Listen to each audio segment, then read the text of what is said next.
Top 10 things in British culture that are impossible to explain to non-Brits, aka Americans, aka this guy.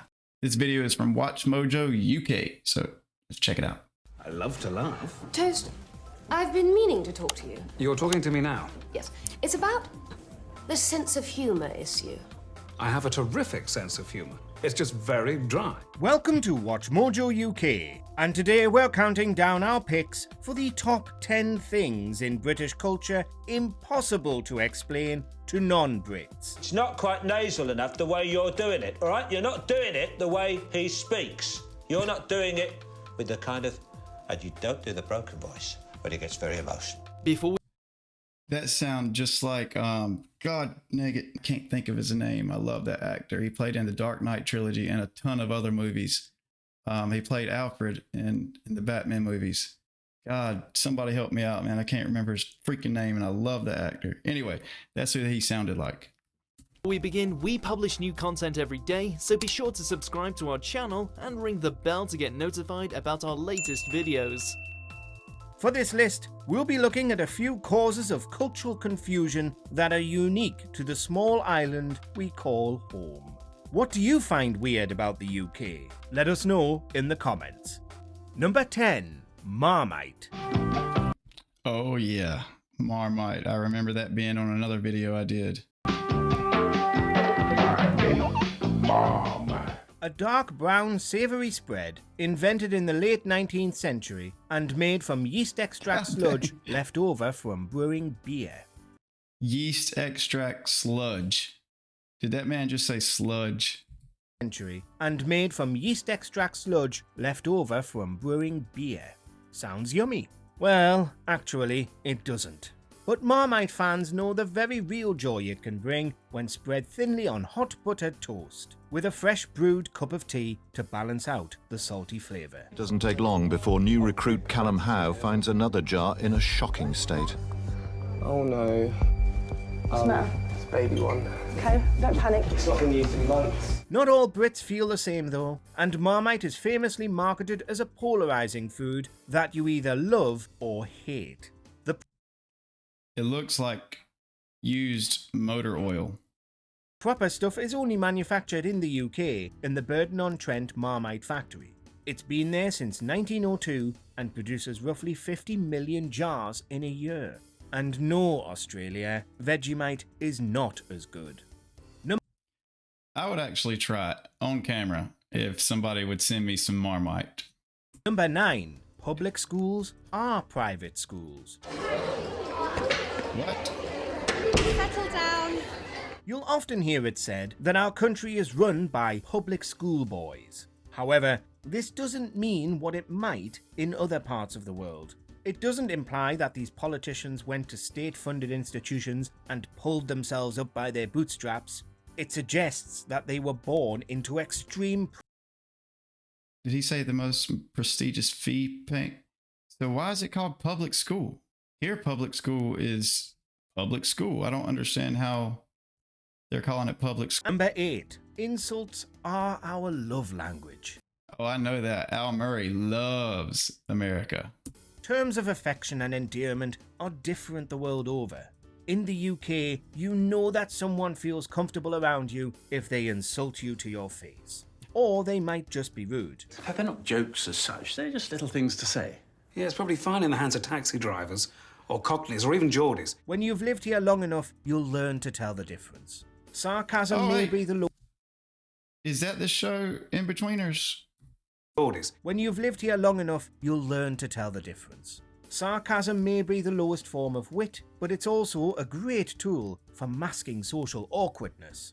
It stops conversations becoming too serious and fends off the Brits' greatest fear, earnestness. We spend so much time being generally polite, no one wants to put that wall up around their own friends and family. You know what you are? You're a big bag of shit! It doesn't mean we love each other any less, but where's the fun in life without some friendly teasing? Deadpan delivery required, of course. Number 7. Town names. What? Please tell me that's not pronounced like it's spelled. All right, here we go. And their pronunciation. British place names are famously difficult for tourists to get their head around. Even native-born Brits will get tripped up at some point. The English language Bitchfield, really? has a checkered history. You can blame most of the confusion on the Romans, Anglo-Saxons, and the Vikings. What? Also the French and the Wait, okay. Okay, you could pronounce that as done by Twat. Or Dunby. Is it Dunby? But Twat. Oh my god. Oh wow. So let's recap so far. We got Shitterton, Bitchfield, and Twat. Oh man. I'd love to be a tour guide. Being able to pronounce the name of Welsh village Llanfaipysgwrdd Gringeth Gageret und Droboth and Tysiliau Gogogoch has even become something of a party piece. That's a joke, right? For real, that's a joke. What? Lawn fair I'm not even gonna try it. Not even gonna try it. That's not real. Just up the road from Llanfairpysgwrdd go get a Quindrobos, Llan Tysiliau Gogogoch. The temperature got to 21 Celsius. When you That guy deserves an award. Get a Quindrobos, Llan Tysiliau Gogogoch. The temperature got to 21 Celsius. When you take pronunciation out of the equation, however, there are still a lot of place names that sound like somebody might be having you on. From Fatty Head to Scratchy Bottom, there are oddly named towns in every corner of the British Isles. Number 6. The variety of accents. When it gets loudly, it gets very loud indeed. It gets very specific. It's not quite nasal enough the way you're doing it, all right? You're not doing it the way he speaks. Every country has its own differences in dialect and accent, even if it's difficult for an outsider to hear the nuance. But for such a small place, the UK does seem to have a disproportionate amount of variety. For a long time, a British accent was generally thought of as standard received pronunciation. But with the world opening up, regional accents are gradually becoming more familiar to foreign ears. What I'm saying is that, like, if they had themselves proper jobs, you know, for a gantil, then they wouldn't do it. You know, a lot of them's from broken homes. Sorry, Mark, that was just a noise. A Glasgow accent is very... A Glasgow accent, that's what I've heard. That last comedian I believe I watched was from, I think y'all said he was from Glasgow. Frankie Boyle. Is Frankie Boyle from Glasgow? That's a hard accent to decipher, to say the least. Indeed, you know, a lot of them's from broken homes. Sorry, Mark, that was just a noise. A Glasgow accent is very different from a Newcastle accent, which is different from a Birmingham accent. You're a good man. And a good soldier. People in the countryside don't sound the same as those in the town. Some people in Wales and Scotland even speak a whole different language. And nobody speaks like Dick Van Dyke. Bless him. All right, I'll do it myself. Number 5. Hot and cold taps. Oh yeah, I know about this one. There are a few questions that non-natives tend to have about British bathrooms. The no plugs thing is clearly a health and safety issue. The carpets are about keeping warm, but separate taps for hot and cold, they're a bit more difficult to justify. We do have our reasons, they're just not really relevant anymore. Historically, cold water came from the mains and was safe to drink. I'm quite all right, Barbara. I ran it under a cold tap. Hot water was a later addition to UK households. When it did arrive, it was usually heated in a tank in the loft, therefore it wasn't as fresh. Modern bathrooms do sometimes have mixer taps, they've just not really caught on yet. Is that true? The mixer taps haven't caught on yet? I believe people in the comments told me on one video that had this same topic in it that it's mainly common in the older houses, but the newer built houses have, you know, in what I would consider a regular faucet with hot and cold. Y'all let me know. Number 4. The tea obsession. No, Britain is not the only country to enjoy a nice cup of tea. Do you know, I can't remember the last time I had a good cup of chai. But we are... And they're not talking about sweet tea, right? Not talking about sweet tea. I can't remember the last time I had a good cup of chai. But we are quite singular in the way we take it. It's possibly only the Irish who also understand this one. For the real tea drinker, you must understand this is not just a casual beverage. It is usually an addiction, begun in late childhood. A cup of tea can be a consolation, an offer of friendship, or a gauge of how long a visitor is going to stay. When a British person says tea, they do not mean chamomile or green or iced, they mean English breakfast. Usually with milk and often with sugar. And please, don't leave the tea bag in the cup. Tea Earl Grey hot. Number 3. Metric or... I've never had a cup of real English tea. I definitely try it. I want to try it, but never had it yet. Imperial. The UK officially adopted the metric system in 1965. That's over 50 years ago. It's what they use in Europe. It's what we learn in school. It's a much simpler way of working things out, as you're working with units of 10, not 12. So why do we still weigh ourselves in pounds and stone? Measure our height in feet and inches? Somebody explain stone.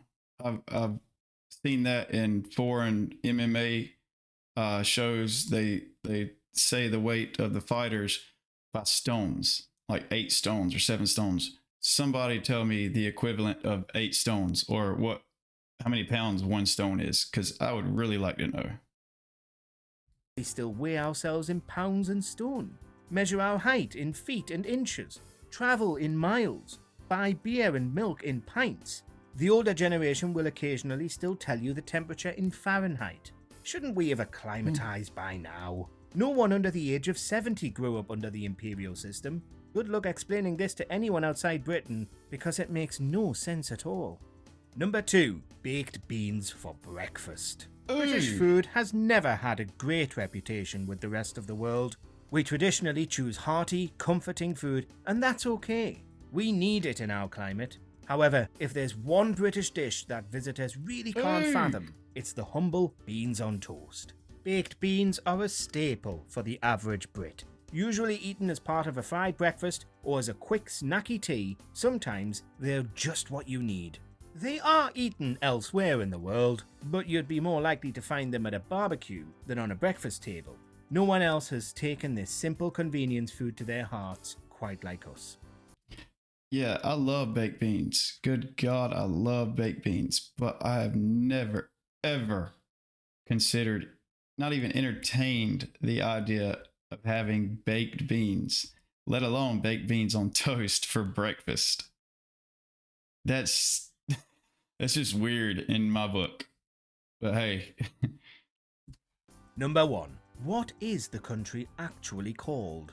The United Kingdom, Great Britain, the British Isles. So which is it? Well, the British Isles is a geographical term. It describes a group of islands including Great Britain, the island of Ireland, the Isle of Man, the Scottish Isles, and the Scilly Isles. Great Britain is the biggest island in the group and is made up of England, Scotland, and Wales. The United Kingdom is a political union. Full name, the United Kingdom of Great Britain and Northern Ireland.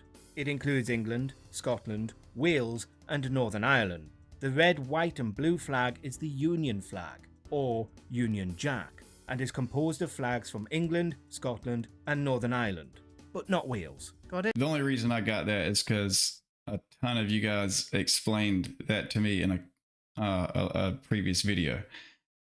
But I do have another question for you guys, if you know. Since the British have a lot to do with the origin of the USA, did we adopt the red, white, and blue colors for the flag because of the red, white, and blue on your flag? All right, guys, kind of sad news. Due to all the copyright issues that I went through with the In-Betweeners episode, I'm going to be uploading them to the Patreon page. So if you want to check those out, I'll leave the Patreon page link down in the description box. Don't forget to hit the like button on the way out. Peace.